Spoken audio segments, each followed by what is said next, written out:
Jums ir baltas un sarkanas lapiņas. Parādiet savas lapiņas.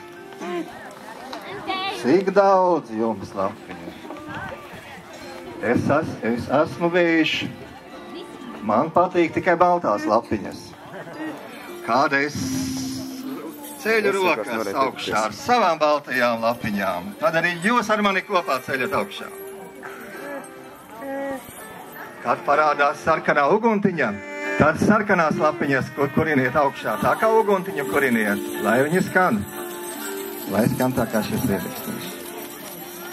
Mēs tūlīt sākam uguns rituālu, tāpēc sekojiet līdzi baltajām un sarkanajām krāsām. Un kustiniet vējā baltās un ugunī sarkanās lapiņas. Tad mums būs kopīgs rituāls, tad mums būs kopīga darbība. Tagad baltās, tagad sarkanās, tagad baltās, sarkanās, baltās, sarkanās. Fantastiski! Esam gatavi? Mēs? Vai esam gatavi? Jā! Tad sākam.